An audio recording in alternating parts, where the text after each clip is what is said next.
누구요? 어둠 속에서 터져 나온 김 씨의 목소리가 안채 벽을 때렸습니다. 대답 대신 돌아온 것은 나무 빗장이 부러지는 소리, 그리고 흘내 섞인 사내의 숨소리뿐이었지요. 닥쳐 소리 지르면 죽는다. 하룻밤 사이에 도적을 때려잡은 과부가 있었습니다. 그런데 관아는 그 여인을 죄인으로 만들었지요. 억울해서 가슴을 치다가도 여인의 맹랑한 활약에 무릎을 탁 치게 되는 이야기, 지금 바로 시작합니다. 대보름 야담에 오신 것을 환영합니다. 구독과 좋아요는 사랑입니다. 야담 시작합니다. 구리골 끝자락, 낮은 돌담 하나를 두른 작은 집이었습니다. 한양 성문에서 빠른 걸음으로도 한참을 걸어 들어가야 닿는 외진 곳이었는데, 마을 사람들 사이에서 이 집은 침선댁이라 불렸지요. 소연이라는 젊은 과부가 홀어머니 김 씨와 단둘이 살며 바느질로 생계를 꾸리는 집, 담이 낙후고 대문이 허술한 것이 늘 마음에 걸렸지만 수리할 돈이 없었기에 두 여인이 할 수 있는 건 그저 밤마다 빗장을 단단히 걸어 잠그는 것뿐이었지요. 그날 밤 소연은 늦게까지 바느질을 하고 있었습니다. 한양 북촌 사대부 댁에서 맡긴 저고리 수선이 급했던 탓이었지요. 촛불 하나를 아끼며 바늘을 놀리다 보면 어느새 밤이 깊도록 손을 멈추지 못하는 날이 많았습니다. 어머니 김 씨는 안방에서 먼저 잠이 들었고 집 안은 바늘이 천을 뚫는 소리밖에 들리지 않았습니다. 그 소리가 들린 것은 새벽이 아직 멀고 깊은 한밤이었지요. 처음에는 바람인 줄 알았습니다. 대문 쪽에서 무언가 삐걱거리는 소리가 났지만 봄바람이 빗장을 흔드는 일은 이 집에서 흔한 일이었으니까요. 그런데 소리가 한 번 더 났을 때 소연의 손이 멈추었습니다. 바람이라면 두 번째 소리가 이렇게 조심스러울 리가 없었던 것입니다. 누군가 빗장을 밖에서 들어 올리고 있었지요. 소연이 가위를 내려놓고 자리에서 일어서는 사이 안방에서 김 씨가 먼저 깨어 마루로 나왔습니다. 늙고 잠이 얕은 사람은 이런 이상한 기척에 더 빨리 반응하는 법이지요. 김 씨가 마루 끝에 서서 대문 쪽을 쳐다보던 바로 그 순간 빗장이 부러지는 소리와 함께 문이 안으로 밀려 들어왔습니다. 사내였습니다. 덩치가 크고 얼굴에 숯검정을 바른 사내가 마당으로 들어서자마자 김 씨와 눈이 마주쳤고 김 씨의 입에서 누구요? 가 터져 나온 것이 바로 그때였지요. 사내는 주저하지 않았습니다. 세 걸음 만에 마루로 올라와 김 씨의 목을 한 손으로 움켜쥐며 입을 막았고 반대 손으로는 방 안쪽을 훑었던 것입니다. 분명히 무엇이 어디에 있는지를 미리 알고 온 듯한 움직임이었지요. 김 씨의 몸이 마루 바닥에 짓눌렸습니다. 이른에 가까운 여인이 사내의 힘에 버틸 수 있을 리가 없었던 것입니다. 김 씨는 손톱으로 사내의 팔을 긁으면서도 소리 한 번 지르지 못하고 있었지요. 그때 건넌방 문이 열렸습니다. 소연이었습니다. 손에 식칼이 들려 있었지요. 바느질하다 늦게까지 깨어 있었던 것이 이 순간에는 운이 되었습니다. 소연은 소리를 듣자마자 부엌으로 돌아 식칼을 집어들었고 마루로 나왔을 때 이미 어머니가 깔려 있는 것을 보았지요. 주저할 시간은 없었습니다. 생각이 아니라 몸이 먼저 움직였다고 나중에 소연은 그렇게 말하게 됩니다. 어머니한테서 손 떼시오. 소연의 목소리는 떨리지 않았습니다. 아니, 떨렸는지도 모르지요. 그러나 식칼을 든 손은 흔들리지 않았고 사내의 눈이 소연에게로 돌아온 순간 김 씨의 목에서 손이 풀렸습니다. 사내가 먼저 몸을 돌려 소연 쪽으로 다가왔고 소연은 물러서지 않았던 것입니다. 칼을 앞으로 내밀며 한 발 더 나아갔지요. 사내가 소연의 손목을 잡으려 했습니다. 소연이 칼을 비스듬히 휘둘렀고 사내의 왼팔 소매가 찢어지며 천 조각 하나가 마루 위로 떨어졌습니다. 사내가 욕을 내뱉으며 뒤로 물러난 사이 김 씨가 마루 위에 빗자루를 집어들고 사내의 다리를 내리쳤지요.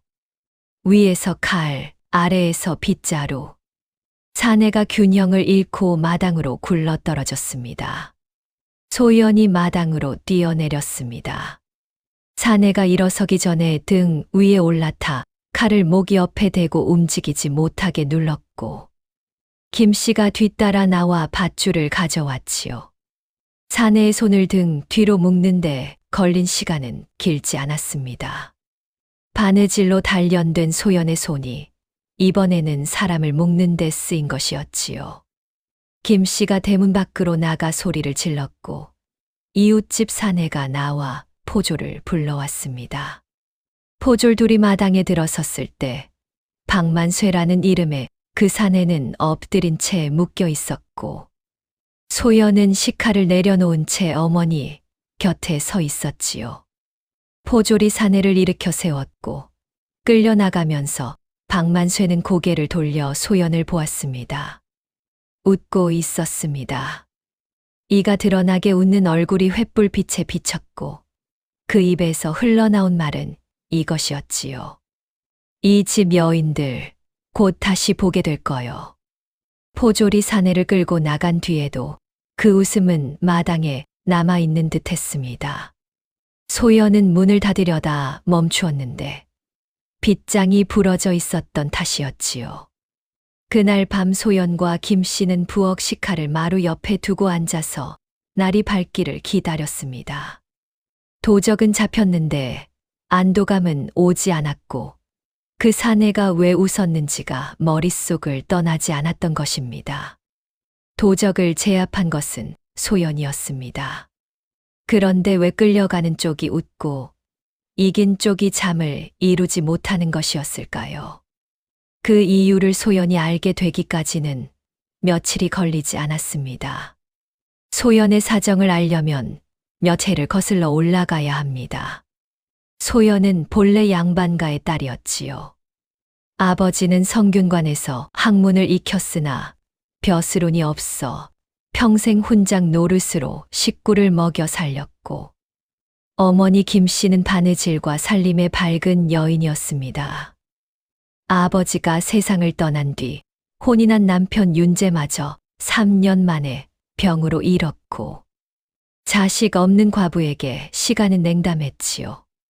시어머니는 며느리가 밥만 축내고 있다고 했고 시동생 내외가 들어오면서 소연은 바느질 도구 한 보따리만 들고 쫓겨나듯 나오게 된 것입니다. 갈 곳은 친정어머니 김 씨가 홀로 사는 구리골의 작은 집뿐이었지요. 그때부터 모녀의 생활이 시작되었고 소연의 침선 솜씨가 두 사람을 먹여 살렸습니다. 천의 결을 잇는 솜씨가 남달라서 어떤 천이 어디서 짜인 것인지 손끝으로 만져보면 대번에 알아냈던 것입니다. 이 솜씨 덕에 한양성한 사대부 댁에서까지 수선을 맡기는 사람이 생겨났고 구리골 사람들이 소연의 집을 침선댁이라 부르게 된 것은 자연스러운 일이었지요. 그런 소연의 일상이 무너진 것이 바로 그 밤이었습니다. 박만쇠를 제압한 뒤에도 불안은 가시지 않았지만 적어도 도적은 잡혔으니 끝이라고 소연은 생각했지요. 끝이 아니었습니다. 도적을 관하로 넘긴 지 나흘째 되는 날이었습니다. 소연이 아침 바느질을 시작하려는데 대문 밖에서 누군가 이름을 불렀지요. 나가보니 관아 아전 하나가 서 있었고 얼굴에는 어정쩡한 표정이 걸려 있었습니다. 침선댁, 좀 알아두셔야 할 일이 생겼소. 아전의 말은 이러했지요. 박만쇠가 관아에서 처음 한 말을 뒤집었다는 것이었습니다. 자신은 길을 가다 대문이 열려 있어 들여다본 것뿐인데 여인이 느닷없이 칼을 들고 달려들었다. 자신은 빈손이었고 오히려 자신이 피해자다. 소연은 처음에 아전의 말을 제대로 이해하지 못했습니다. 한 번 더 물었고 아전이 같은 말을 반복했을 때에야 무슨 뜻인지 알아들었지요. 자신이 도적이 아니라고 주장하고 있었던 것입니다. 그게 말이 됩니까? 아전은 고개를 약간 숙이며 말했지요. 나도 안 된다고 생각하오. 그런데 문제는 관아에서 그 말을 받아 적었다는 거요. 소연은 그 말의 무게를 알았습니다. 받아 적었다는 것은 관아 문 안에 올라갔다는 뜻이었고, 누군가가 그것을 근거로 소연을 불러들일 수 있다는 뜻이었지요. 그런데 아전이 마지막에 한 말은 그보다 더 무거웠습니다. 침선댁도 죄인으로 다뤄질 수 있소. 그러니 미리 알아두시라고 온 거요. 죄인. 소연은 마당에 한참 서 있었습니다. 손에는 아침에 꿰려던 바늘이 들려 있었는데 그 바늘이 떨리고 있다는 것을 소연 자신은 알지 못했지요. 그러나 진짜 칼은 그 다음 날 날아왔습니다. 다음 날 아침 소연이 우물가에서 물을 길고 있을 때였지요. 뒤에서 누군가 소연의 어깨를 잡았고 돌아보니 포졸 둘이 서 있었습니다. 침선댁 소연이지. 관아로 같이 가야겠소. 소연이 물었습니다. 무슨 일로 그러십니까? 포졸이 대답하지 않았지요.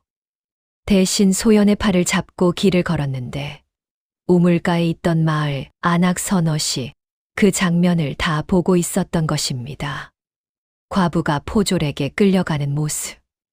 소연은 아전이 조용히 찾아와 통보한 것과 포졸이 우물가에서 공개적으로 잡아가는 것이 전혀 다르다는 것을 걸으면서 깨달았지요. 이것은 소환이 아니라 모욕이었습니다. 마을 사람들이 보는 앞에서 끌려가게 만들어서 소연을 범죄자처럼 보이게 하려는 의도였던 것입니다. 관아에 도착하자 동원마루에 사또가 앉아 있었고 한쪽에 박만쇠가 서 있었습니다. 그런데 박만쇠의 모습이 이상했지요. 포박이 풀려 있었고 깨끗한 옷을 입고 있었으며 얼굴에 숫검 정도 말끔히 씻겨 있었던 것입니다. 며칠 전 새벽에 빗장을 부수고 들어온 사내와 같은 사람이라고는 보이지 않았지요. 사또가 물었습니다. 내가 그 밤 칼을 들었느냐? 소연이 답했지요. 도적이 어머니의 목을 잡았기에 부엌에서 식칼을 가져왔습니다. 사또가 고개를 끄덕이며 말했습니다. 그런데 상대는 빈손이었다는 말이 있다. 소연이 말했지요. 빈손이라뇨. 그 사내가 새벽에 빗장을 부수고 들어와 어머니를 짓누르고 있었는데 빈손이면 무엇이 달라집니까? 사또의 표정은 변하지 않았습니다. 그러나 그 다음 사또가 한 말은 소연의 심장을 멈추게 하는 것이었지요. 박만쇠의 팔에 칼에 베인 상처가 있다. 내가 칼을 휘둘렀다는 증거가 있는 셈이다. 그러나 박만쇠의 몸에서는 흉기가 나오지 않았다. 지금으로서는 칼을 든 사람은 너 하나다. 소연은 할 말을 잃었습니다. 사또의 논리는 이러했지요. 칼을 든 사람은 소연이고 상처를 입은 사람은 박만쇠다. 그러니 누가 누구를 해쳤느냐를 따지면 소연이 가해자가 되는 것이었습니다. 어머니의 목을 잡은 것은 목격자는 소연과 김씨뿐이고 박만쇠는 부인하고 있으니 그저 양쪽 말이 엇갈리는 일일 뿐이었던 것입니다. 피해자의 말과 가해자의 말이 같은 무게로 취급되고 있었지요. 사또가 마지막으로 말했습니다. 돌아가 있거라. 다음 신문이 있을 때까지 고을을 떠나지 마라. 다음 신문이 있을 때까지 고을을 떠나지 말라. 그 말은 이것으로 끝이 아니라는 뜻이었지요. 그런데 관아문을 나서는 순간 안쪽에서 박만쇠의 목소리가 들려왔지요. 포졸에게 하는 말이었는데 일부러 소연이 들으라는 듯이 크게 말하고 있었습니다. 그 과부가 한밤중에 칼을 들고 있었다는 게 이상하지 않소. 보통 여인이 칼을 들겠소. 뭔가 기다리고 있었던 거 아니겠소. 소연의 발이 멈추었습니다. 주먹이 쥐어졌고 이를 악물었지만 돌아가지 않았지요. 돌아가면 지는 것이었습니다. 집으로 돌아오는 길, 우물가에서 소연을 본 안악들이 수군거리는 소리가 들렸지요. 관아에서 끌려갔다 왔대. 포졸이 잡아갔다더라. 과부가 뭘 했길래. 소연은 고개를 숙이고 걸었습니다. 집 대문을 닫고 마루에 앉았을 때 눈물이 나올 것 같았지만 울지는 않았지요. 울면 내일 바느질을 할 수 없었던 탓입니다. 안방에서 어머니 김씨가 물었습니다. 누가 왔더냐? 소연은 대답하지 않았지요. 아직은 어머니에게 이 말을 할 수가 없었던 것입니다. 그 밤 사내의 얼굴이 떠올랐습니다. 끌려가면서 웃던 얼굴. 곧 다시 보게 될 거요. 라던 목소리. 그때는 허세라고 생각했는데 지금 와서 보니 그것은 허세가 아니라 예고였지요. 도적 뒤에 누가 있는 것이었습니다. 소연이 그것을 확실히 알게 되는 것은 이틀 뒤였고 그때부터 이 싸움의 성격은 완전히 달라지게 됩니다. 소연이 관아에서 돌아온 다음 날부터 마을이 달라졌습니다. 아침에 대문을 열었을 때 문짝에 무언가 묻어 있었지요. 누군가가 밤새 문에 숫검정으로 글씨를 써놓은 것이었는데 음부라는 두 글자였습니다. 소연은 그 글씨를 한참 보다가 물을 가져와 닦아냈지요. 닦아도 나무결 사이의 검은 자국은 남았습니다. 우물가에는 더 이상 나갈 수 없었지요. 소연이 물을 기르러 가면 안악들이 소연 쪽을 보며 수군거리다가 흩어졌고 어떤 안악은 소연과 같은 우물을 쓰기 싫다는 등 물동이를 들고 돌아가 버렸던 것입니다. 소연은 아무도 없는 새벽에만 물을 기를 수 있게 되었는데 그 새벽 시간에 우물가에 서 있으면 그 밤의 기억이 되살아나서 손이 떨렸지요. 소문은 빠르게 퍼졌고 소문의 내용은 갈수록 정교해졌습니다.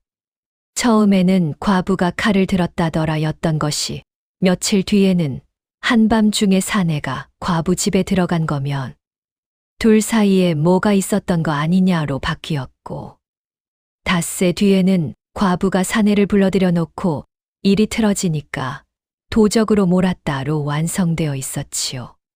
소문이 이렇게 단계적으로 변해간다는 것은 누군가가 의도를 가지고 뿌리고 다닌다는 뜻이었지만 그것을 증명할 방법은 없었던 것입니다. 바느질 주문이 끊기기 시작했습니다.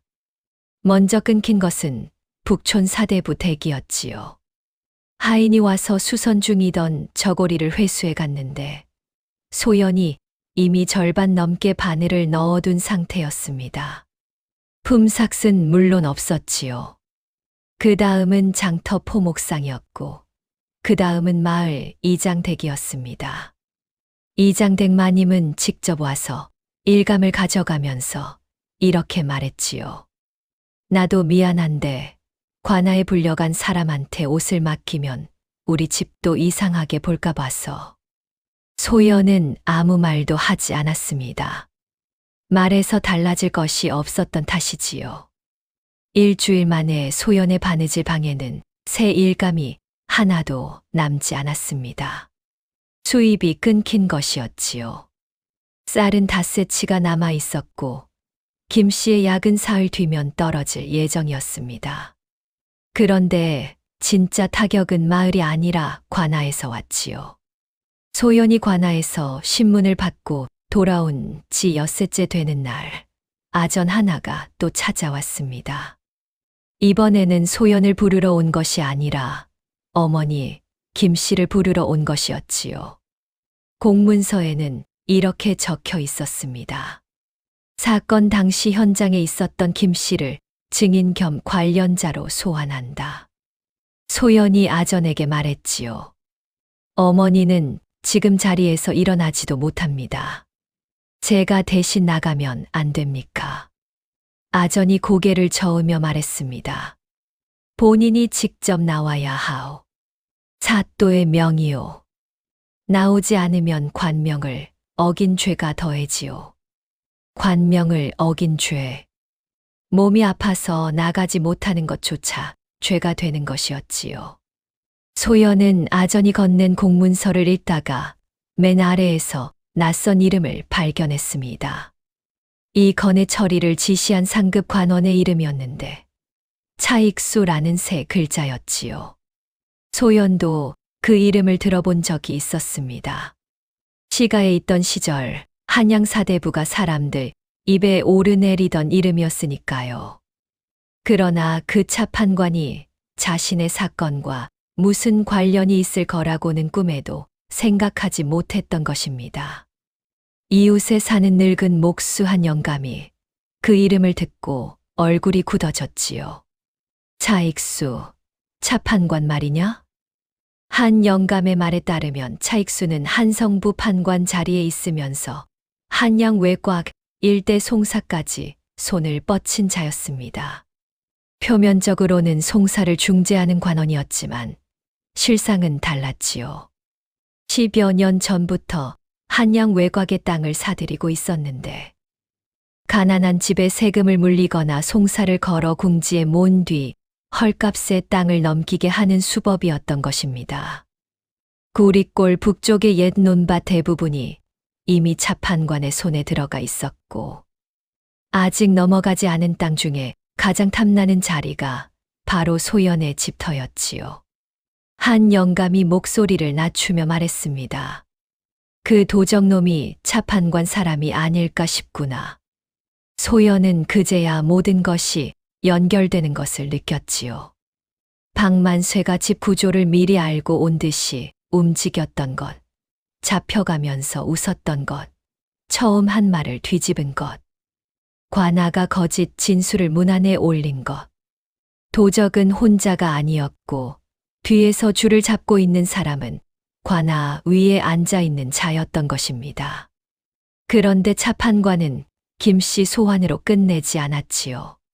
소환장이 온 바로 다음 날 소연의 집에 관아 아전 둘이 찾아왔는데 이번에는 집 안을 수색하겠다는 것이었습니다. 무슨 근거로 수색을 합니까? 박만쇠가 그 밤 침선댁에서 잃어버린 물건이 있다고 하였소. 확인하러 나온 거요. 잃어버린 물건. 도적이 피해자의 집에서 잃어버린 물건이 있다는 말 자체가 앞뒤가 맞지 않았지만 아전 둘은 이미 집 안으로 들어오고 있었지요. 소연이 막아섰지만 아전이 관문을 내밀었고 사또의 관인이 찍혀 있었던 것입니다. 아전들은 바느질 방부터 뒤지기 시작했습니다. 소연이 수년 동안 정리해온 천뭉치와 바느질 도구가 바닥에 쏟아졌고 서랍장 서랍이 하나씩 뽑혀 나왔지요. 소연이 아끼던 비단 자투리들이 마루 위에 흩어졌고 아전은 그것을 밟으며 다음 서랍으로 갔습니다. 안방에 김씨가 기침 소리를 내며 일어나려 했지만 소연이 어머니 누워 계세요라고 말릴 수밖에 없었지요. 수색은 반 시즌이 넘게 이어졌습니다. 아전들은 아무것도 발견하지 못했는데 당연한 일이었지요. 도적이 잃어버린 물건이라는 것 자체가 꾸며낸 것이었으니까요. 아전들이 돌아간 뒤 소연은 바닥에 흩어진 천뭉치와 바느질 도구를 주워 담았습니다. 비단 자투리 하나에 아전의 신발 자국이 찍혀 있었는데 그 자국을 보는 순간 소연의 손이 멈추었지요. 이 비단은 소연이 시가에서 나올 때 유일하게 가져온 물건 중 하나였고 죽은 남편 윤재가 혼인 첫 해에 선물한 천이었던 것입니다. 소연은 그 비단을 무릎 위에 올려놓고 한참 동안 움직이지 않았지요. 도적과 싸운 것은 한밤의 일이었지만 진짜 싸움은 이렇게 매일 찾아왔습니다. 칼을 들고 덤비는 도적이 아니라 관문과 관인과 소문과 수색을 무기로 쓰는 권세가가 소연의 살림을 한 겹씩 벗겨내고 있었던 것이지요. 어머니 김 씨의 상태는 이 무렵 급격히 나빠졌습니다. 관아 소환장을 받은 날부터 기침이 잦아졌고 수색이 있던 날 밤에는 열이 올랐던 것입니다. 약을 지어야 했지만 돈이 없었고 돈을 벌어야 했지만 일감이 없었지요. 소연은 김 씨가 잠든 사이 부엌에 앉아 주먹을 쥐었다 폈다 반복했는데 울지는 않았습니다. 그러다가 김 씨가 안방에서 소연을 불렀지요. 이번에는 김 씨가 먼저 입을 열었습니다. 소연아, 나도 다 들었다. 김 씨는 소문도 수색도 차판관의 이름도 다 알고 있었지요. 소연이 숨겼지만 이 집은 작았고 벽 너머 소리는 다 들렸던 것입니다. 김 씨가 말했습니다. 내 출두는 내가 간다. 제 발로. 어머니, 몸이. 내가 안 가면 내가 더 위험해진다. 그놈들이 노리는 게 뭐냐? 우리가 지쳐서 스스로 무너지는 거야. 그러니까 무너지면 안 돼. 김 씨의 목소리에는 떨림이 없었지요. 그러나 이불 밑으로 보이는 손은 뼈마디가 드러날 만큼 말라 있었고 기침 한 번에 온몸이 흔들렸습니다. 소연은 어머니의 그 손을 잡았고 아무 말도 하지 못했지요. 그날 밤 소연은 마루에 나와 앉았습니다. 수색 때 뒤집어진 바느질 방을 정리하면서 생각을 정리했지요. 도적은 관아에서 보호받고 있고 권세가가 뒤를 밀고 있고 사또는 그 편이고 마을은 등을 돌렸고 어머니는 쓰러져 가고 있고 돈은 없었습니다. 가진 것이라고는 진실뿐이었는데 이 동네에서 진실만으로는 싸울 수가 없다는 것을 소연은 이미 깨닫고 있었던 것입니다. 그래서 소연은 다음 날 아침 이를 악물고 자리에서 일어났지요. 어머니에게 죽을 끓여 먹이고 옷을 갈아입고 대문을 나섰습니다. 관아로 가는 길이 아니었지요. 소연이 향한 곳은 마을 반대편, 아무도 예상하지 못한 방향이었습니다. 소연이 향한 곳은 구리골에서 서쪽으로 한참을 걸어 들어간 곳에 있는 낡은 서당이었습니다. 서당이라고는 하지만 학동이 드나드는 곳은 아니었지요.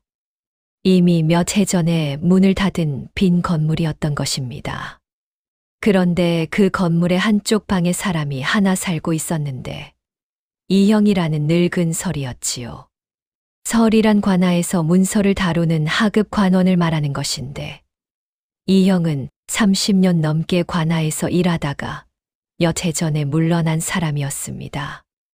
물러났다기보다는 밀려났다는 편이 정확했지요. 소연이 이형을 찾아간 것은 한 가지 이유 때문이었습니다.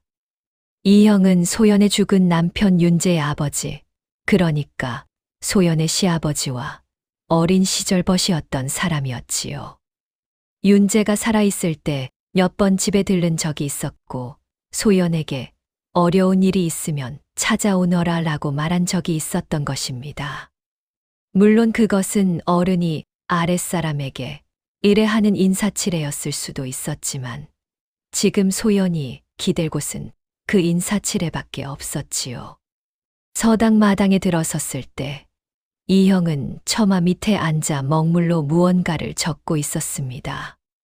소연을 보더니 붓을 내려놓고 한참 들여다보았지요. 침선대가 아닌가. 윤재 마누라.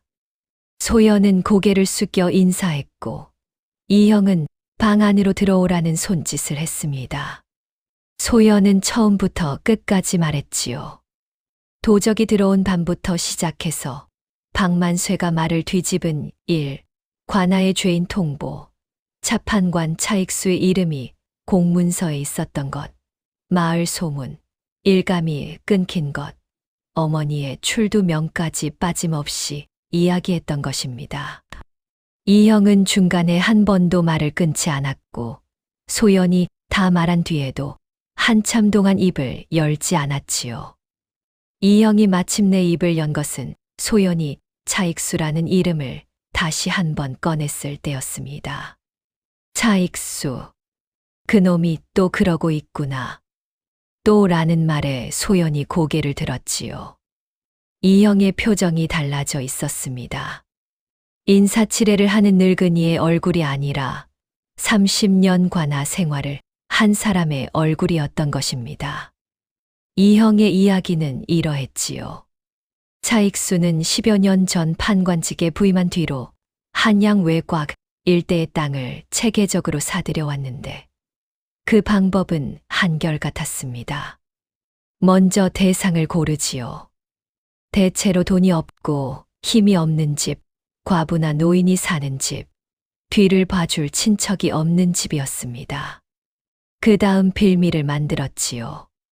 세금 체납, 인근 토지와의 경계 분쟁, 때로는 아예 없는 죄를 뒤집어 씌우는 시기였던 것입니다. 그렇게 주인을 궁지에 몰아넣은 뒤 헐값의 땅을 넘기라고 압박하는 것이 차판관의 수법이었지요. 이형이 관아에서 밀려난 것도 차판관 때문이었습니다. 이형은 문서를 다루는 서리였기 때문에 차판관이 땅 문서에 손댄 일을 몇 건 눈치챘고 상관에게 보고하려 했지요. 그러나 상관은 이미 차판관과 한편이었고 이형은 오히려 문서를 잘못 다뤘다는 구실로 쫓겨났습니다. 30년 관아 생활의 끝이 그것이었던 것입니다. 그러나 이형은 쫓겨난 뒤에도 붓을 놓지 않았지요. 빈 서당에 홀로 앉아 차판관의 비리를 한 건 정리하여 임명의 상소로 의금부와 사헌부에 올려왔습니다. 이름 없는 늙은 서리가 보낸 상소를 누가 제대로 읽겠습니까? 매번 묵살되었고 매번 다시 썼지요. 그렇게 몇 해를 이어온 것이었습니다. 증거다운 증거 하나가 없었기 때문에 이형의 상소는 의금부 서가에서 먼지만 쌓여가고 있었던 것입니다. 내가 관아에 있을 때 가져온 것이 하나 있다. 이형이 방 구석에 괴짝을 열었지요. 안에는 누렇게 바랜 문서 묶음이 들어 있었는데 차판관이 손댄 땅 문서를 몰래 베껴둔 것이었습니다. 이형이 쫓겨나기 전에 몰래 베껴둔 것이었지요. 본문은 관아에 있었고 이미 차판관이 손을 댔겠지만 이형이 베껴둔 것에는 원래 내용과 손댄 내용이 나란히 적혀 있었던 것입니다. 이걸로 바로 차판관을 잡을 수 있습니까? 소연의 질문에 이형이 고개를 저었지요. 이것만으로는 안 된다. 베껴둔 것이니까. 본문이 관아에 있고 차판관이 이미 고쳐놨을 테니 내가 베껴둔 것이 맞고 관아 문서가 틀렸다는 걸 보여줄 길이 없어. 그러나 이형이 소연을 똑바로 보았습니다. 차판관이 이런 짓을 해온 전력이 있다는 것, 그리고 침선댁 집터가 다음 표적이라는 것, 이 두 가지를 아는 사람이 있다는 것 자체가 힘이 될 수 있다. 특히 이 사건이 단순한 도적 사건이 아니라 토지 탈취 계획의 일부라는 것을 보여줄 수만 있으면 판이 달라져. 소연은 문서 묶음을 받아들었지요. 손이 떨리지 않았습니다. 아니, 이번에는 떨려도 상관없었던 것입니다. 손에 쥔 것이 바늘이 아니라 무기라는 것을 알았으니까요. 그런데 이형이 덧붙인 말이 있었지요. 다만 이것은 차판관이 예전부터 해온 짓을 보여줄 뿐이야. 이번 일에서 박만쇠와 차판관을 곧바로 잇는 물건은 따로 있어야 해. 그놈이 차판관 사람이라는 걸 한눈에 보여줄 물건 말이야. 그게 없으면 차판관은 나는 모르는 일이라고 발뺌하고 끝이야. 소연은 집으로 돌아오는 길 내내 이형의 마지막 말을 곱씹었습니다. 박만쇠와 차판관을 잇는 물건. 한눈에 보여줄 증거. 집에 돌아왔을 때 해가 기울어 있었지요. 어머니 김 씨는 죽을 반만 먹고 다시 누워 있었고, 소연은 이형에게서 받아온 문서 묶음을 바느질 바구니 밑에 넣어두었습니다. 그리고 바느질 바구니를 정리하다가 손끝에 무언가 닿았지요. 천 조각이었습니다. 그 밤 박만쇠와 뒤엉켜 싸울 때 칼이 사내의 왼팔 소매를 스쳤고 천 조각 하나가 마루 위로 떨어졌던 것을 기억하고 있었던 것입니다. 그때는 정신이 없어서 주워둔 것조차 잊고 있었는데 다음 날 마루를 쓸다가 발견하고 무심코 바느질 바구니에 넣어두었던 것이었지요. 소연은 천 조각을 촛불 가까이 가져갔습니다. 침 선장이 천을 보는 방식은 보통 사람과 다르지요. 보통 사람은 천의 색깔과 질감만 보지만 소연처럼 수십 년 바느질을 해온 사람은 천의 결, 실의 꼬임 방향, 짜임새, 물들임의 깊이까지 읽어내는 것입니다. 어떤 지방에서 짠 천인지, 어떤 장인이 만든 천인지, 심지어 어떤 집안에서 주로 쓰는 천인지까지 알아볼 수 있는 것이 침선장의 눈이었지요. 소연이 천 조각을 손가락 사이에 놓고 비벼보았습니다. 그리고 촛불에 비추어 실의 결을 들여다보았지요. 눈이 커졌습니다. 이 천은 소연이 알고 있는 천이었지요. 한양에서 이 짜임새를 쓰는 곳은 많지 않았고 이 특유의 이중 꼬임실을 쓰는 집안은 더 적었던 것입니다. 소연이 과거 시가에 있을 때 시어머니의 심부름으로 옷감을 사러 다녔던 적이 있었는데 그때 이 짜임새의 천을 다루는 포목상을 본 적이 있었지요. 그 포목상은 아무 손님이나 받지 않았고 정해진 양반댁에만 옷감을 대는 곳이었습니다. 그 양반댁이 어디였는지 소연은 기억하고 있었지요. 차판관 집이었습니다. 박만쇠가 그 밤 입고 있던 옷의 천이 차판관 집안에서만 쓰는 천이었던 것입니다. 도적이 입을 옷이 아니었지요. 차판관 집 하인들이 헌 옷으로 받아 입던 것을 빗독촉으로 그 집을 드나들던 박만쇠가 한 벌 얻어 걸쳤던 것이었습니다. 차판관도 도적질 보내면서까지 그 헌 옷의 출처를 신경 쓰지는 못했던 모양이었지요. 그 사소한 빈틈이 소연의 손끝에 남게 된 것입니다. 소연의 손이 멈추었습니다. 천 조각을 들고 한참 동안 움직이지 않았지요. 이형이 말한 한눈에 보여줄 증거가 이것이었습니다. 소연만이 알아볼 수 있는 증거. 침선장이 아니면 읽을 수 없는 증거. 바느질이 밥줄이었기에 천의 결을 읽는 것이 생존이었기에 소연의 손끝에만 남아있는 증거였지요. 소연은 천 조각을 바느질 바구니에 다시 넣지 않았습니다. 품속 깊이 접어넣었고 그날부터 어디를 가든 몸에서 떼지 않았던 것입니다.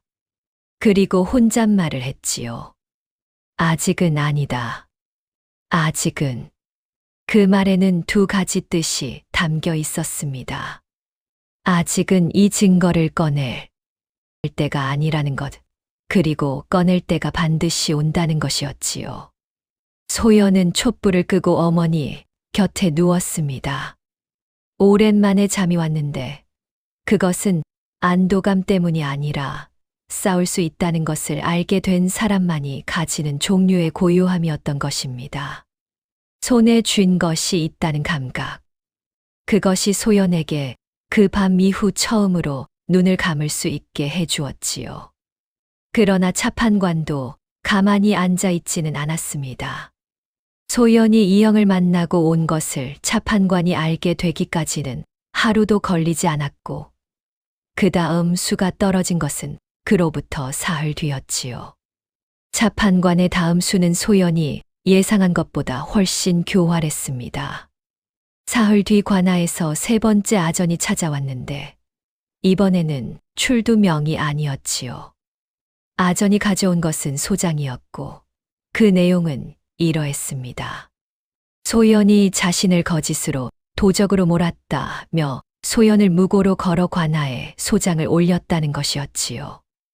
도적이 도리어 피해자를 죄인으로 만들려 든 것이었습니다. 그런데 소장의 내용이 기이했지요. 단순히 내가 도적이 아니다라는 주장에서 한 발 더 나아가 이 여인이 나와 내통한 뒤 일이 틀어지자 도적으로 몰아 가산을 노렸다는 것이었습니다. 관아의 소문과 마을의 소문이 합쳐져서 하나의 이야기가 되어 있었고 그 이야기는 처음부터 끝까지 거짓이었지만 구조만 놓고 보면 그럴듯하게 짜여 있었던 것입니다. 소연은 소장을 읽고 또 읽었지요. 박만쇠가 쓴 글이 아니었습니다. 빗장을 부수고 들어오던 사내가 이런 문장을 쓸 수 있을 리가 없었고 법률 용어가 정확히 들어가 있는 것으로 보아 누군가가 대신 작성한 것이 분명했던 것입니다. 차판관 쪽에서 송사를 다루는 사람이 쓴 것이었겠지요. 이 소장의 무서운 점은 이것이었습니다. 소연이 도적에게 도리어 무고를 당하는 일 자체가 이미 모욕이었지만 더 심각한 것은 이 소장이 관아에 들어오면 사또가 이 일을 맞송사로 다루게 된다는 점이었지요. 도적과 피해자가 아니라 서로 송사를 건 두 사람이 되는 것이었습니다. 그렇게 되면 사또는 양쪽의 말을 모두 들어야 하고 판결이 나기 전까지 소연도 박만쇠도 같은 자리에 나란히 서게 되는 것이지요. 도적이 피해자와 같은 자리에 서는 것, 그것이 차판관이 노린 것이었습니다. 소연은 소장을 내려놓고 마당에 나와 서 있었지요. 하늘이 맑았는데 눈에 들어오지 않았습니다. 싸울 수 있다고 생각했는데 상대는 싸움의 판 자체를 바꾸고 있었던 것입니다. 칼을 들고 맞서려는데 상대가 칼싸움이 아니라 서류 싸움으로 끌고 들어가는 형국이었지요. 그런데 소장 맨 아래에 한 줄이 더 있었습니다. 송사가 끝나기 전까지 침선댁 소연의 집과 가산을 묶어 옮기지 못하게 할 것을 청함. 집을 묶겠다는 뜻이었지요.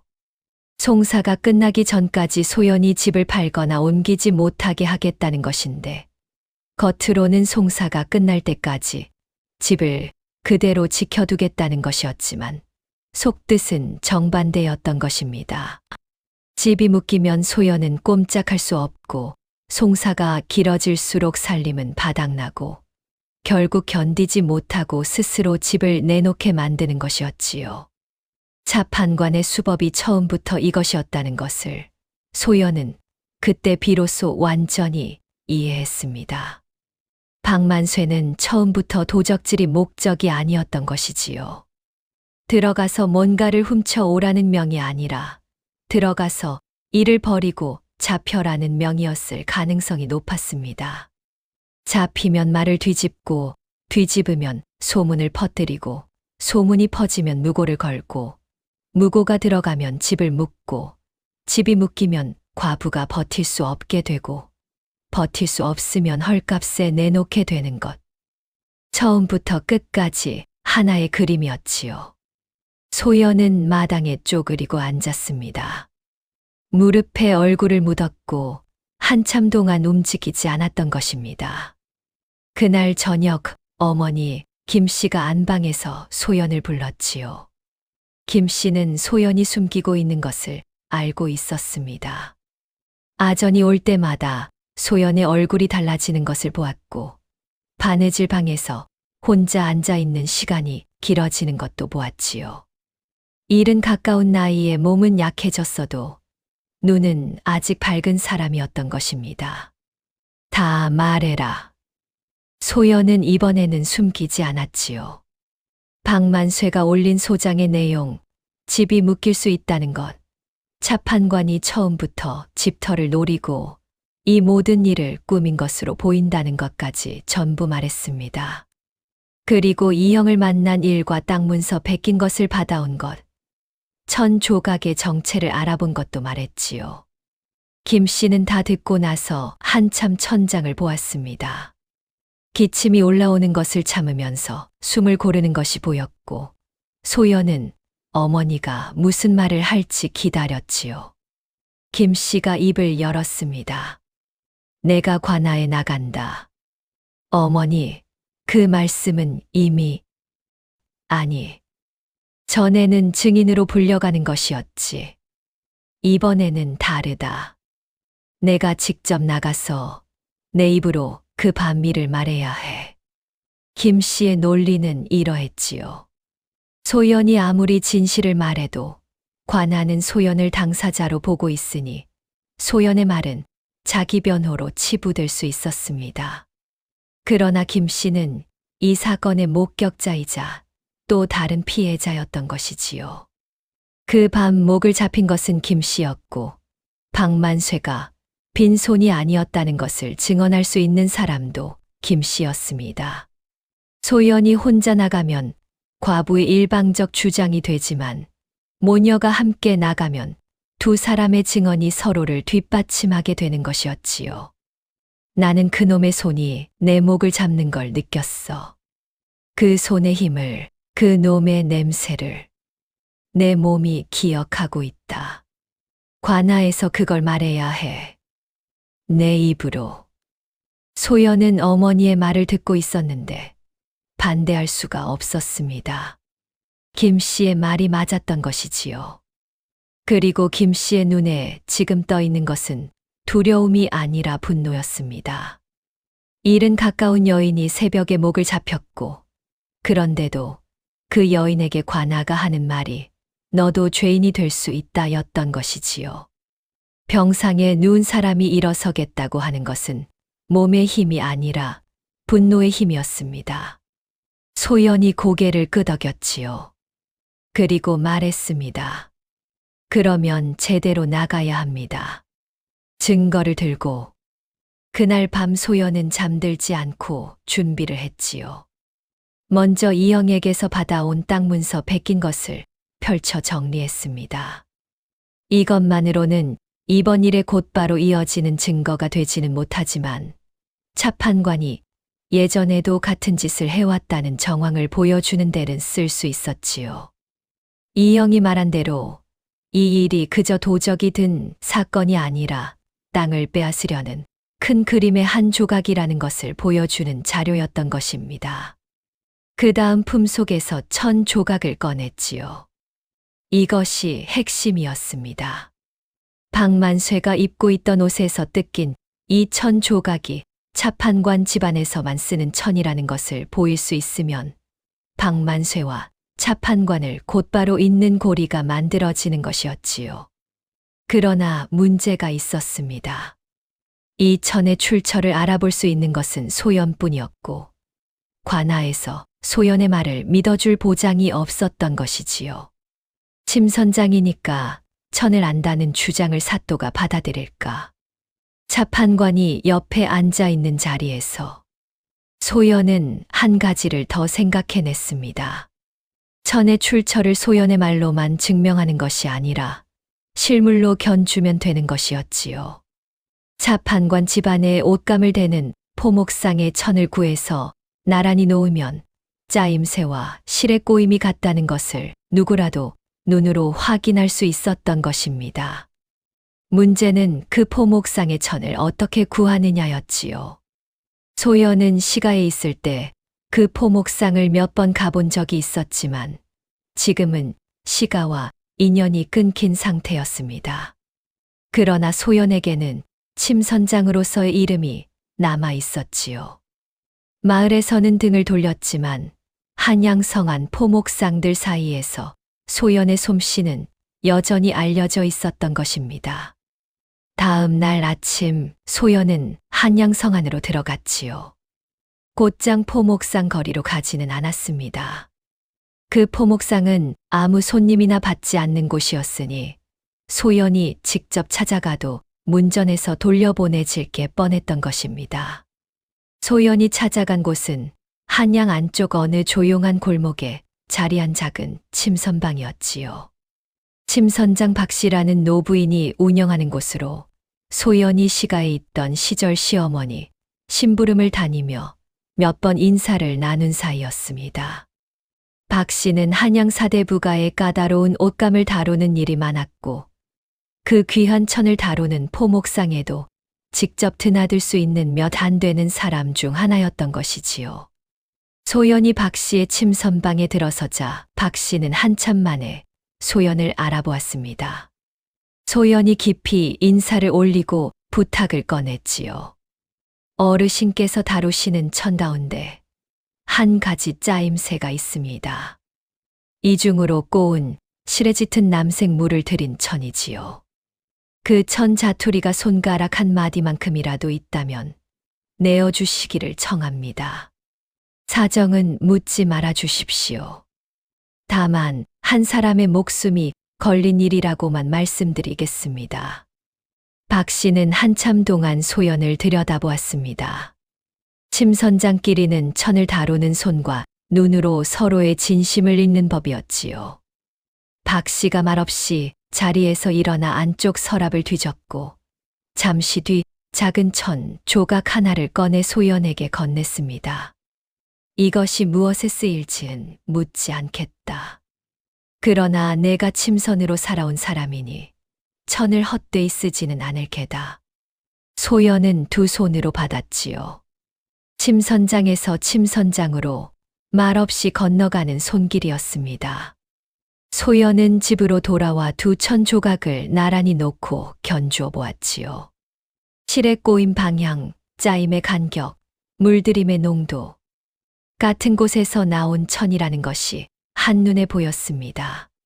침선장의 눈이 아니라 보통 사람의 눈으로도 나란히 놓으면 같은 천이라는 것을 알 수 있을 만큼 특징이 뚜렷했던 것이지요. 증거가 두 가지 갖춰졌습니다. 차판관이 예전부터 해온 짓을 보여주는 땅 문서 베낀 것, 그리고 박만쇠와 차판관을 잇는 천 조각과 견줄 천. 여기에 김 씨의 직접 증언이 더해지면 세 겹의 공격이 되는 것이었지요. 그러나 소연은 알고 있었습니다.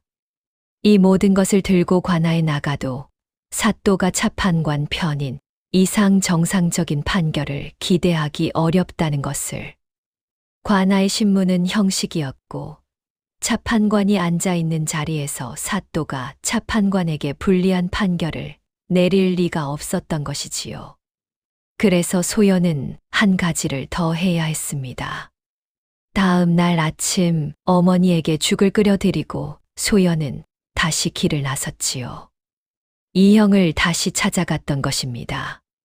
이형은 소연이 가져온 두 천 조각과 한양에서 구해온 견줄천을 한참 들여다보았습니다. 그리고 길게 숨을 내쉬었지요.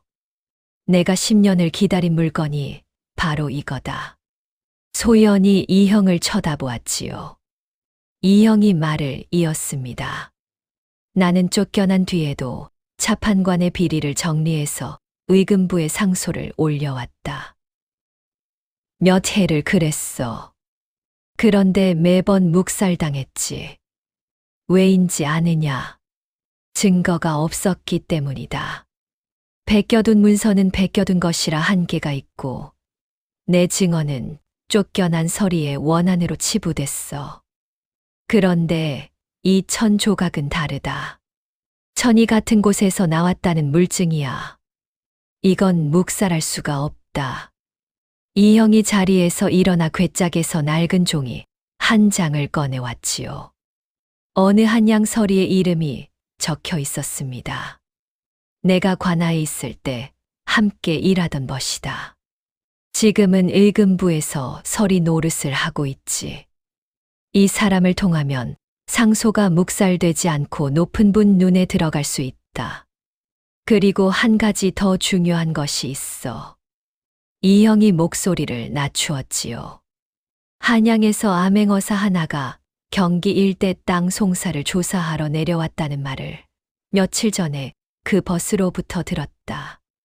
어디에 머무는지까지는 몰라도 이 근방에 와 있다는 건 확실해. 내가 오늘 밤 안에 그 벗에게 전가를 보내마. 내가 송사 자리에서 증거를 내놓는 날짜를 정하고 그 날짜를 암행어사에게 전하도록 하겠다. 암행어사가 직접 출두할지 사람을 보낼지는 알 수 없어. 그러나 적어도 이 사건이 그 귀에 들어가지 않는 일은 없을 것이다. 소연은 고개를 숙였습니다. 이영이 10년을 혼자 준비해온 것이 자신의 천 조각 하나와 맞물리는 순간이었지요. 혼자가 아니라는 감각이 그제야 왔던 것입니다. 송사는 모레 아침입니다. 이형이 고개를 끄덕였지요. 그러면 오늘 밤 전가를 보내마. 너는 가서 어머니와 함께 마지막 밤을 보내고 모레 아침 관아에 증거를 들고 서라. 나머지는 내가 움직인다. 이형을 만나고 온 다음 날 소연은 어머니 김 씨에게 모든 준비 상황을 말했습니다. 김 씨는 듣고 나서 고개를 끄덕이며 말했지요. 더 끌면 내 몸이 안 된다. 지금이 내가 일어설 수 있는 마지막일지도 몰라. 소연은 김 씨의 얼굴을 보았습니다. 기침으로 볼이 패였고 목소리에는 가래가 섞여 있었지만 눈은 맑았지요. 아니, 맑다기보다는 단단했습니다. 더 이상 미룰 수 없다는 것을 아는 사람의 눈이었던 것입니다. 소연이 품속의 천 조각을 만져보았지요. 작은 조각이었지만 무게가 느껴졌습니다. 이 조각 하나에 모든 것이 걸려 있다는 것을 알기 때문이었지요. 내일이면 이 싸움이 끝납니다. 소연의 목소리는 낮았지만 흔들리지 않았습니다. 김 씨가 소연의 손을 잡았고 두 여인은 그렇게 마지막 밤을 보냈지요. 내일 관아에 서게 되면 돌이킬 수 없었습니다. 증거를 내놓는 순간 차판관과 정면으로 부딪히는 것이었고 실패하면 모든 것을 잃는 것이었지요. 그러나 이미 잃을 것은 거의 남아있지 않았습니다. 남편은 없고 일감은 끊겼고 마을은 등을 돌렸고 어머니는 쓰러져 가고 있었던 것이지요. 남은 것은 집 한 채와 진실뿐이었는데 그 집마저 빼앗으려는 자들 앞에서 진실을 들고 서는 것 말고 달리 할 수 있는 일이 없었습니다. 새벽이 왔고 소연은 어머니를 부축하여 집을 나섰지요. 관아까지는 평소 걸음으로 1시경이면 닿는 거리였는데 김 씨의 걸음이 너무 느려서 그 2배 넘게 걸렸습니다. 길에서 마주친 마을 사람 몇이 모녀를 보았지만 아무도 말을 걸지 않았고 소연도 아무에게도 눈을 주지 않았던 것입니다. 관아 대문이 보였을 때 소연은 걸음을 멈추지 않았지요. 관아 마당에 들어섰을 때 소연이 가장 먼저 본 것은 사람들이었습니다. 송사가 열린다는 소식은 이미 퍼져 있었고 구리골뿐 아니라 인근 마을에서까지 구경꾼이 몰려와 있었지요. 과부가 도적을 때려잡았는데 오히려 관아에서 죄인 취급을 받고 있다는 소문은 마을에서 소연에게 등을 돌린 사람들과는 별개로 먼데 사는 사람들에게는 흥미로운 이야깃거리였던 것입니다. 구경꾼 사이에서 수군거림이 흘러나왔는데 대부분은 소연에게 우호적이지 않았지요. 과부가 뭘 들고 나왔대. 저 늙은이 좀 봐. 거의 못 걷는데. 이런 말이 들려왔지만 소연은 듣지 않은 척하고 어머니를 부축하여 마당 안쪽으로 걸어 들어갔습니다. 동원마루 정면에 사또가 앉아 있었지요. 그리고 지난번과 마찬가지로 한 발 뒤에 차판관 차익수가 자리를 잡고 있었습니다. 이번에는 부채를 붙이지 않았고 팔짱을 끼고 소연을 내려다보고 있었던 것입니다. 그 시선에는 여유가 묻어 있었지요. 과부가 무엇을 들고 오든 이 자리에 파는 이미 짜여 있다는 듯한 여유였습니다. 반대편에 박만쇠가 서 있었지요. 옥에서 끌려 나온 모습이었는데 이상한 점이 있었습니다. 포박이 풀려 있었고 깨끗한 옷으로 갈아입혀져 있었던 것입니다. 도적이 아니라 평범한 사내처럼 보이게 하려는 의도가 명백했지요. 박만수의 얼굴에는 첫날 밤에 그 웃음은 없었고 대신 억울한 표정이 올라와 있었습니다. 연습한 표정이었던 것이지요. 사또가 입을 열었습니다. 오늘은 박만쇠가 침선댁 소연을 걸어 올린 소자, 건과 침선댁 소연이 칼로 사람을 다치게 한 건을 함께 다스린다. 양측 모두 할 말이 있으면 하라. 박만쇠가 먼저 나섰지요. 아니, 정확히 말하면 박만쇠의 입에서 나온 말이었지만 박만쇠의 말은 아니었습니다. 누군가가 시킨 대로 외우고 있다는 것이 문장 사이사이에 어색한 끊김에서 드러났던 것입니다. 소인은 그 밤 길을 지나다 침선댁 대문이 열려 있어 안을 살펴본 것뿐이온데 여인이 느닷없이 칼을 들고 덤벼들어 팔에 상처를 입었사옵니다. 소인은 빈손이었고 여인 쪽에서 먼저 폭력을 행사한 것이옵니다. 사또가 고개를 끄덕였지요. 끄덕이는 것 자체가 이미 방향을 보여주는 것이었는데 소연은 그 고개짓을 보면서 주먹을 쥐었다 폈습니다. 침선댁, 할 말이 있느냐? 소연이 앞으로 나섰지요. 소연의 목소리는 낮았지만 또렷했습니다. 세 가지를 말씀드리겠습니다. 사또의 눈썹이 약간 올라갔지요. 이전 신문에서 소연은 질문에 대답만 했지 자신이 먼저 구조를 잡아서 말한 적은 없었던 것입니다. 첫째, 이 일의 목격자이자 또 다른 피해자인 어머니의 증언입니다. 소연이 옆으로 비켜서며 김 씨를 앞으로 안내했지요. 김 씨는 지팡이에 의지하여 한 발씩 걸어 나왔는데 마당의 수군거림이 한순간 잦아들었습니다. 이른 가까운 여인이 관아 마당에 서 있는 모습은 구경꾼들에게도 무언가를 느끼게 하는 것이었던 것이지요. 김 씨가 입을 열었습니다. 그 밤 소인이 먼저 마루로 나갔을 때 그 사내가 이미 마당에 들어서 있었습니다. 대문 빗장이 부러져 있었고 사내의 얼굴에는 숯검정이 발라져 있었지요. 길을 지나다 열린 문을 살펴본 사람이 왜 얼굴에 숯검정을 바르겠습니까? 마당이 조용해졌습니다. 김 씨가 이어서 말했지요. 사내가 소인의 목을 잡았습니다.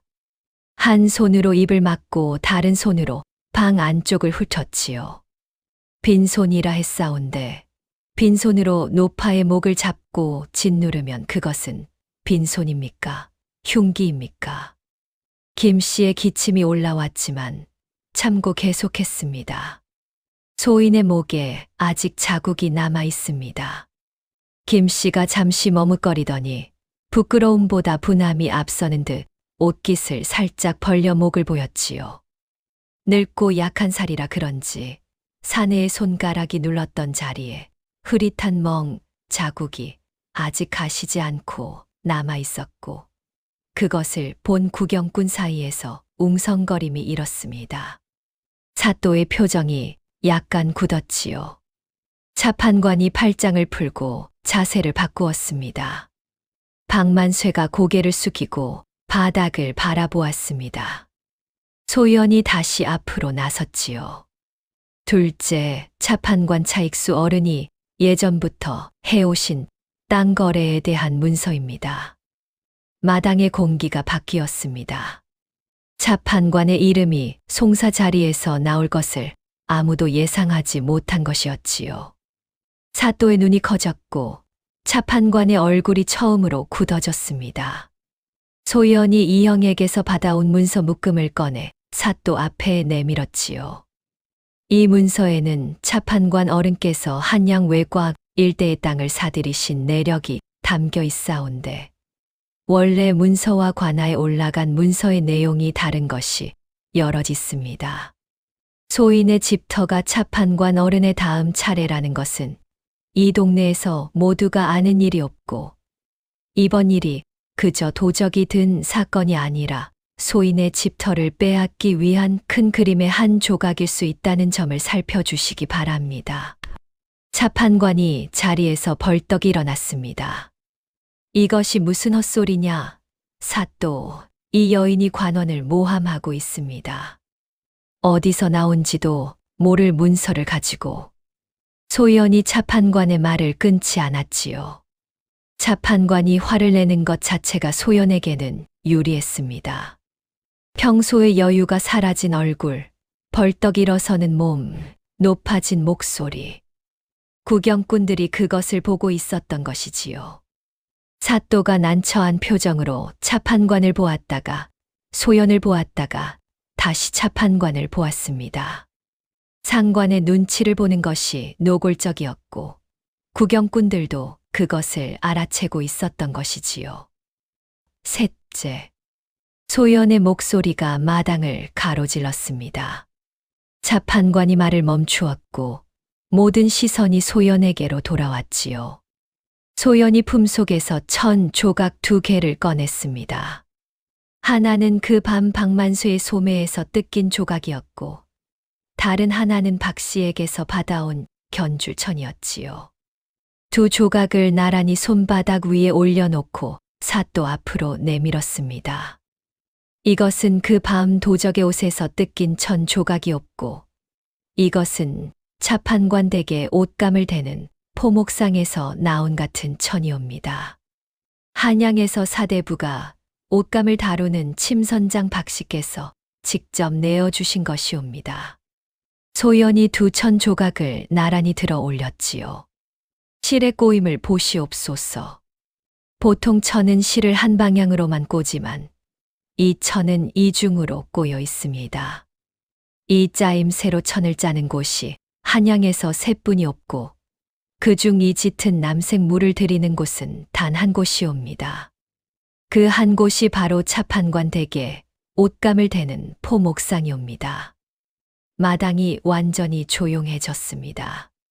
소인이 이것을 알아본 것은 소인이 침선장이기 때문이옵니다. 천의 결을 잇는 것이 소인의 밥줄이 없고 이 손가락이 수만 번 천을 만져왔기에 이 천이 어디서 온 것인지 한눈에 알아볼 수 있었습니다. 소연이 1000 조각을 사또 앞에 내려놓았지요. 길을 지나다 문이 열려 있어 들여다보았다는 사내가 왜 차판관 댁의 옷을 입고 있었겠습니까? 마당에서 소리가 터져 나왔습니다. 구경꾼 사이에서 웅성거림이 일었고 누군가가 그러면 도적이 차판관 사람이라는 거 아니냐라고 소리쳤지요. 포졸이 질서를 잡으려 했지만 소용이 없었습니다. 차판관의 얼굴이 붉어졌지요.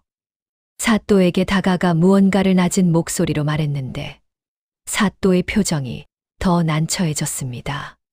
사또가 목소리를 높였지요. 조용히 하라. 2000 조각이 도적의 것이라는 증거가 어디 있느냐. 침선댁이 아무 천이나 가져와서 꾸며낸 것일 수도 있지 않느냐. 소연이 대답했습니다. 그러시다면 박만쇠가 그 밤 입고 있던 옷을 가져와 소매에 찢긴 자리에 이 조각을 대어 보시옵소서. 맞으면 소인의 말이 참이 없고 맞지 않으면 소인이 벌을 받겠습니다. 사또가 할 말을 잃었지요. 옷을 견주어 보자는 요청을 거부할 명분이 없었기 때문이었습니다.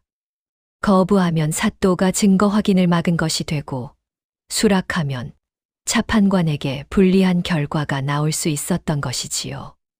사또의 눈이 다시 차판관을 향했는데 차판관의 얼굴은 이미 여유를 잃고 있었습니다. 그때 소연은 마당 한쪽 구경꾼 무리 뒤편에 낯선 얼굴 하나가 조용히 서 있는 것을 느꼈지요. 다른 구경꾼들처럼 수군거리지도 목을 빼지도 않고 다만 팔짱을 낀 채 동원 쪽을 가만히 지켜보는 사내였습니다. 소연은 그 시선이 자신이 아니라 차판관에게 향해 있다는 것을 알아챘던 것입니다. 그러나 그것이 누구인지는 알 수 없었고 지금은 그것을 생각할 여유도 없었지요. 바로 그때였습니다. 관아 대문 밖에서 말발굽 소리가 들려왔고 포졸 하나가 뛰어들어오며 외쳤지요. 암행어사 출두시오. 마당이 얼어붙었습니다. 사또가 자리에서 벌떡 일어났고 차판관의 얼굴에서 핏기가 빠졌던 것이지요. 구경꾼들이 양쪽으로 갈라지며 길을 만들었고 그 사이로 관복을 입은 사내 하나가 성큼성큼 걸어 들어왔습니다. 암행어사는 젊은 사내였지요. 30대 초반으로 보이는 단정한 얼굴에 눈매가 날카로웠고 마당을 한 번 둘러본 뒤 사또에게 마패를 내보였습니다. 사또가 허리를 꺾어 절했고 차판관은 일어서지도 앉지도 못하는 자세로 굳어 있었지요. 암행어사가 말했습니다. 송사가 한창인 것으로 보이는데 이어서 하시오. 본관이 참관하겠소. 암행어사가 덧붙였지요. 본관은 본래 경기 일대 땅 송사를 조사하러 내려와 있었소. 그런데 간밤에 의금부를 거친 전갈 하나가 본관에게 닿았소. 이 고을 관하에서 열리는 송사가 단순한 도적 사건이 아니라 오랜 토지 수탈과 얽힌 건이라는 전갈이었소. 전갈을 보낸 이의 이름은 밝히지 않겠으나 오래전부터 이 사건의 뿌리를 정리해온 사람이었소. 본관이 직접 확인할 만한 가치가 있다 판단하여 왔소. 소연은 그제야 알았습니다. 마당 뒤편에 낯선 사내가 누구였는지, 이 형이 어젯밤 어떤 전갈을 보냈는지. 이 형은 말없이 10년을 준비해왔고 그 준비가 지금 이 순간 소연의 천 조각과 만난 것이었지요. 사또의 얼굴이 하얘졌습니다. 차판관의 눈치를 보며 판을 짜던 신문이 이제는 암행어사가 지켜보는 앞에서 진행되어야 했던 것입니다. 사또가 소연에게 다시 물었는데 이번에는 목소리가 달라져 있었지요. 침선대, 그 천 조각을 견주겠다 했느냐? 예. 사또가 포졸에게 명했습니다. 박만쇠가 그 밤 입었던 옷을 가져오라. 포졸이 형방으로 뛰어갔고 잠시 뒤 누런 보자기에 쌓인 옷 한 벌을 가져왔지요. 소연이 옷을 펼쳤습니다. 왼쪽 소매에 칼에 잘린 자리가 있었고 그 자리에 천 조각을 대었던 것입니다. 결이 맞았지요. 찢긴 자리의 실끝과 천 조각의 실끝이 정확히 이어졌고 천의 무늬와 물들임의 농도도 하나의 천에서 나온 것이 분명했습니다. 이것은 침선장의 눈이 아니라도 알 수 있는 수준이었고 사또도 암행어사도 구경꾼들도 모두 그것을 보았던 것이지요. 암행어사가 앞으로 나와 천 조각과 옷을 직접 들여다보았습니다. 그리고 견줄 천 조각을 나란히 놓고 비교한 뒤 소연에게 물었지요. 이 천이 차판관 집안에서 쓰는 것이라 했는데 그것을 얻지 않은가? 소연이 대답했습니다. 소인이 시가에 있을 때 이 짜임새의 천을 다루는 포목상을 본 적이 있사옵니다. 그 포목상은 일반 손님을 받지 않고 정해진 양반댁에만 옷감을 대는 곳이었사온데 그 댁이 차판관 댁이었습니다. 소인이 침선장이기에 천의 출처를 알아본 것이 없고 확인을 위해 그 포목상에 직접 드나드는 침선장 박씨에게서 같은 천 자투리를 얻어와 맞춰본 것이옵니다. 암행어사가 고개를 끄덕였지요. 그리고 차판관을 보았습니다. 차판관, 할 말이 있소. 차판관이 입을 열었지만 말이 바로 나오지 않았지요. 처음으로 말문이 막힌 것이었습니다. 잠시 뒤 겨우 입을 열어 말했지요. 이것은 모함이옵니다. 소인이 도적과 무슨 관련이 있겠사옵니까? 천이 비슷하다 해서 그것이 무슨 증거가? 암행어사가 손을 들어 차판관의 말을 멈추었습니다. 비슷한 게 아니라 같은 천이요. 찢긴 자리가 맞으니까 암행어사가 소연이 제출한 땅 문서 베낀 묶음을 집어들었지요. 그리고 이 문서에 적힌 땅 거래 내력도 설명이 필요할 것 같소. 본관이 이 지역 토지 분쟁을 조사하러 내려온 것인데 마침 좋은 자료가 나왔소. 차판관의 입이 닫혔습니다. 암행어사가 사또를 보았지요. 사또, 이 일의 그동안의 신문 기록을 모두 가져오시오. 박만쇠가 처음 한 말과 나중에 뒤집은 말을 모두 견주어 보겠소. 사또가 허리를 숙이고 포졸에게 기록을 가져오라 명했습니다. 기록이 도착하자 암행어사가 하나하나 읽어 내려갔는데 읽으면서 눈매가 점점 좁아졌던 것이지요. 박만쇠. 암행어사가 사내를 불렀습니다. 박만쇠가 고개를 들지 못했지요. 처음에는 묵비권을 행사하다가 이틀 뒤 갑자기 말을 바꾸었는데 그 사이에 누구를 만났느냐? 박만쇠가 대답하지 않았지요. 암행어사가 다시 물었습니다. 차판관이 사람을 보냈느냐? 박만쇠의 고개가 약간 움직였습니다. 끄덕인 것인지 떨린 것인지 알 수 없었지만 암행어사는 그것을 보았고 포졸에게 명했지요. 박만쇠를 따로 신문하라. 차판관과의 관계, 침선댁에 들어간 경위, 말을 뒤집은 뒷배경을 낱낱이 캐라. 박만쇠가 끌려가면서 차판관을 보았습니다. 이번에는 웃지 않았지요. 차판관도 박만쇠를 보았는데 두 사람의 시선이 마주친 그 순간에 모든 것이 드러난 것이나 다름없었습니다. 아무 관계도 없는 사이라면 저런 눈빛을 교환할 이유가 없었던 것이지요. 암행어사가 마지막으로 사또를 보았습니다. 사또는 이 일을 신문할 때 차판관이 곁에 앉아 있는 채로 한쪽으로 치우친 심리를 진행한 잘못이 있소. 이에 대해서도 본관이 따로 조사하겠소. 사또가 고개를 떨구었지요. 관아 마당에 오후 햇살이 비치고 있었고 구경꾼들 사이에서 탄식과 수군거림과 안도가 뒤섞인 소리가 흘러나왔습니다. 소연은 어머니 김 씨의 손을 잡고 서 있었는데 김 씨의 손이 떨리고 있었지요. 그것이 안도의 떨림인지 탈진의 떨림인지 소연은 알 수 없었지만 손을 놓지 않고 있었습니다.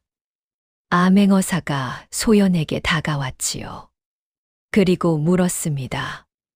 부인은 어찌 그 천 조각을 알아보았소? 소연이 대답했지요. 바느질이 제 밥줄이니까요. 송사가 끝난 뒤의 일은 빠르게 진행되었습니다. 암행어사는 박만쇠를 따로 신문했고 박만쇠는 하루를 버티지 못하고 입을 열었지요. 차판관이 자신의 빚을 탕감해 주는 대가로 침선댁에 들어가 소란을 피우라고 시켰다는 것. 잡히더라도 말을 뒤집으면 차판관 쪽에서 관아의 손을 써서 빼주겠다는 약속이 있었다는 것. 옷도 차판관 집에서 얻어 입은 것이라는 것까지 전부 토해냈던 것입니다. 처음에는 집 안에 있는 바느질 도구와 감나가는 천을 훔쳐 오라는 분부였는데 들어가 보니 늙은 여인이 먼저 깨어 있어서 일이 커진 것이었지요. 암행어사는 차판관의 관아도 조사했습니다. 이영이 몰래 베껴둔 땅 문서 거는 시작에 불과했고 파고 들어가니 구리골 일대뿐 아니라 인근 새 마을의 땅 거래에서 비슷한 수법이 거듭되고 있었던 것이지요. 가난한 집을 궁지에 몰아 땅을 헐값에 빼앗는 방식은 10여 년간 이어져 온 것이었고 피해 가구만 20집이 넘었습니다. 차판관 차익수는 을금부로 압송되어 추국을 받은 뒤 파직되었지요. 단순 파직이 아니라 삭탈관직과 함께 유배형이 내려졌는데 남의 땅을 빼앗은 일, 관아 권한으로 문서를 꾸며낸 일, 박만쇠를 시켜 남의 집에 들게 한 일이 모두 사실로 드러났던 것입니다. 차판관이 끌려나가는 날, 소연은 관아에 가지 않았지요. 볼 필요가 없었기 때문이었습니다. 박만쇠에게는 장형과 유배가 함께 내려졌습니다. 야밤에 남의 집에 든 죄, 노인을 해친 죄, 무고한 죄에 이르기까지 죄목이 겹겹이 쌓였고 유배지는 북쪽 변방이었지요. 박만쇠가 형을 받기 전 마지막으로 한 말이 관아 기록에 남아있는데 차판관이 다 해준다고 해서 그런 것이오라는 한마디였습니다. 끌려가면서 웃던 사내의 마지막은 그런 말 한마디였던 것이지요. 사또도 문책을 피하지 못했습니다. 차판관의 지시에 따라 한쪽으로 치우친 심리를 진행하고 피해자를 죄인으로 몰아간 것에 대해 암행어사가 직접 장계를 올렸고 사또는 관직에서 물러나게 되었지요. 새 사또가 부임한 것은 한 달 뒤의 일이었습니다. 소연의 집은 보전되었지요. 박만쇠의 소장은 물리쳐졌고 집을 묵겠다던 것도 거두어졌습니다. 차판관이 손대왔던 인근 땅 거래도 원래대로 되돌리는 절차에 들어갔는데 이것은 소연의 일만으로 이루어진 것이 아니라 암행어사가 이 일대 땅 문제를 두루 조사한 결과였지요. 소연이 송사 자리에서 내놓은 증거가 더 큰 조사의 물꼬를 튼 것이었던 것입니다. 이 형은 이름이 회복되었습니다. 30년 관아 생활의 끝이 억울한 내침이었다는 것이 밝혀졌고 암행어사가 이 형이 베껴둔 문서를 직접 인정하면서 이 형의 기록이 조사의 가장 중요한 자료로 쓰이게 되었지요. 이 형은 다시 관아에 돌아가지는 않았지만 빈 서당에서 지내던 생활은 끝이 났습니다. 마을 사람들이 이 형의 거처를 마련해 주었고 이 형은 그 뒤로도 종종 소연의 집을 찾아와 차를 마시고 갔던 것이지요. 마을 사람들의 반응은 소연이 예상한 것과 조금 달랐습니다. 송사의 결과가 알려진 뒤 등을 돌렸던 사람들이 하나둘 찾아오기 시작했지요. 처음에는 어색한 인사만 건네다가 며칠 뒤에는 바느질을 맡기러 오는 사람이 생겼고 한 달이 지나자 소연의 바느질 방에는 예전보다 더 많은 일감이 쌓여 있었습니다. 우물가에서 고개를 돌리던 안악들이 이제는 먼저 말을 걸었고 두부장수 아주머니는 내가 처음부터 안 믿었잖아라며 두부를 한 모 더 얹어 주었습니다. 소연은 그 사람들을 탓하지 않았습니다. 마을에서 권세가의 편에 서는 것은 생존의 문제였고 힘없는 과부의 편에 서는 것은 위험을 감수하는 일이었지요. 돌아온 사람들이 처음부터 나쁜 사람이었던 것이 아니라 어쩔 수 없었던 사람들이었다는 것을 소연은 알고 있었던 것입니다. 그래서 돌아오는 사람을 밀어내지 않았고 그렇다고 아무 일 없었다는 듯이 웃지도 않았지요. 바느질을 맡기러 온 사람에게 바느질을 해주었을 뿐이었습니다. 그것이 소연이 할 수 있는 방식이었던 것이지요. 어머니 김 씨는 송사가 끝난 뒤 한 달 동안 자리에 누워 있었습니다. 관아 마당에서 증언을 하면서 남은 기력을 전부 쓴 것이었지요. 소연은 약을 지어 어머니를 돌보았고 바느질 일감이 다시 들어오면서 약값을 댈 수 있게 되었습니다. 김 씨는 천천히 회복했는데 완전히 예전으로 돌아가지는 못했지요. 허리는 더 굽었고 걸음은 더 느려졌으며 기침은 날이 차가워지면 다시 올라왔던 것입니다. 그러나 김 씨의 눈은 달라져 있었지요. 송사 전에는 분노가 눈에 있었는데 송사 후에는 분노 대신 고요함이 있었습니다. 싸울 것을 싸운 사람의 얼굴이었던 것이지요. 김 씨가 회복된 뒤 처음으로 마당에 나와 앉은 날 소연이 옆에 앉아 바느질을 하고 있었는데 김 씨가 느닷없이 말했습니다. 소연아, 예. 내 아비가 살아있었으면 뭐라 했을까? 소연은 바늘을 멈추고 생각했지요. 성균관에서 학문을 익혔으나 벼슬 한 번 못하고 훈장 노릇으로 평생을 보낸 아버지. 가난했지만 글을 읽을 줄 알았고 체면을 지키되 거짓은 하지 않았던 사람이었습니다. 아마 잘했다고 하셨을 겁니다. 김 씨가 고개를 끄덕였지요. 그리고 더 이상 아무 말도 하지 않았는데 그 침묵이 불편하지 않았던 것입니다. 소연은 침선방을 열었지요. 집 안에 바느질 방이 아니라 마을 안쪽 장터 근처의 작은 방 하나를 얻어 간판을 달았습니다. 방을 내준 이는 목수한 영감이었지요. 자기 작업장 옆에 비어있던 작은 방을 그냥 쓰라 했고 쇳돈 대신 한 영감 식구의 옷가지를 철철히 손봐주는 것으로 가름하기로 했던 것입니다. 손님이 바로 오지는 않았습니다. 그러나 소연의 솜씨를 아는 사람들이 하나둘 찾아왔고 특히 송사 이후로 소연의 이름이 구리골 바깥에까지 알려지면서 한양성 안에서도 수선을 맡기러 오는 사람이 생겼던 것이지요. 침 선장이 천의 출처를 알아보아 도적의 배후를 밝혀냈다는 이야기가 입에서 입으로 퍼진 것이었는데 소연은 그 이야기를 좋아하지 않았습니다. 자신이 한 것은 천의 결을 읽은 것뿐이었고 그것은 특별한 능력이 아니라 매일 해온 일이었기 때문이었지요. 침선방이 자리를 잡으면서 소연의 살림은 조금씩 나아졌습니다. 집 담장을 고쳤고 빗장도 새로 달았지요. 새 빗장은 예전 것보다 2배는 두꺼웠는데 목수 한 영감이 직접 깎아준 것이었습니다. 한 영감은 품삯을 받지 않았고 소연은 그 대신 한 영감의 겨울 두루마기를 수선해 주었습니다. 송사가 끝나고 2달쯤 지난 어느 저녁이었습니다. 소연이 침선방 문을 닫고 집으로 돌아왔을 때 해가 거의 져 있었지요. 대문을 열고 마당에 들어서니 어머니 김 씨가 안방에서 기침하는 소리가 들렸고 부엌에는 아침에 끓여 놓은 죽이 식어 있었습니다. 평범한 저녁이었던 것입니다. 소연은 부엌에서 죽을 데운 뒤 어머니에게 가져다 주고 자신도 한 그릇 먹었지요. 바느질 도구를 정리하고 내일 할 일감을 확인하고 등잔에 기름을 채웠습니다.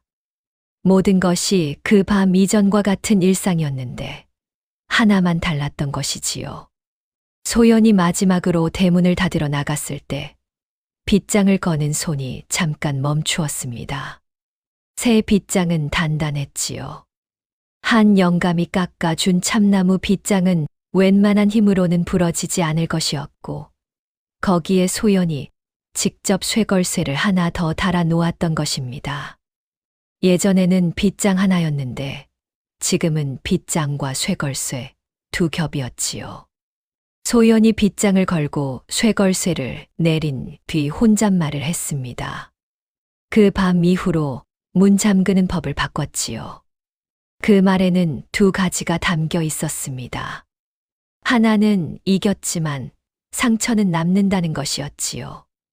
도적은 잡혔고 권세가는 쫓겨났고 관아의 잘못은 바로 잡혔지만 새벽에 빗장이 부러지던 소리, 어머니의 목을 잡던 사내의 손 끌려가면서 웃던 얼굴은 소연의 기억에서 지워지지 않았던 것입니다. 안전해야 할 집에서 안전하지 못했던 밤의 기억은 아무리 단단한 빗장을 달아도 완전히 막을 수 있는 것이 아니었지요. 다른 하나는 그래도 살아간다는 것이었습니다. 문 잠그는 법을 바꾸었다는 것은 같은 일을 다시 당하지 않겠다는 뜻이기도 했지요. 두려움이 사라진 것이 아니라 두려움을 안고도 문을 잠그고 잠을 자겠다는 것. 내일 아침에 다시 일어나 바늘을 들겠다는 것. 그것이 소연의 방식이었던 것입니다. 소연은 대문에서 돌아서서 마당을 걸었지요. 바느질 방 앞을 지나며 안을 들여다보니 내일 할 일감이 쌓여 있었습니다. 한양에서 새로 들어온 저고리, 장터 포목상의 수선, 새 손님이 맡기고 간 치마, 손이 모자랄 만큼의 일감이었던 것이지요. 안방으로 들어가니 김 씨가 이미 잠들어 있었습니다. 소연은 어머니 옆에 누워 이불을 덮었지요. 바깥에서 바람 소리가 났는데 이번에는 일어나지 않았습니다. 새 빗장이 바람에 흔들리는 소리는 옛 빗장과는 달랐던 것이지요. 묵직하고 낮은 소리였습니다. 소연은 눈을 감았지요. 내일은 이른 아침부터 바늘을 들어야 했고, 그러려면 지금 자야 했던 것입니다. 잠이 왔습니다.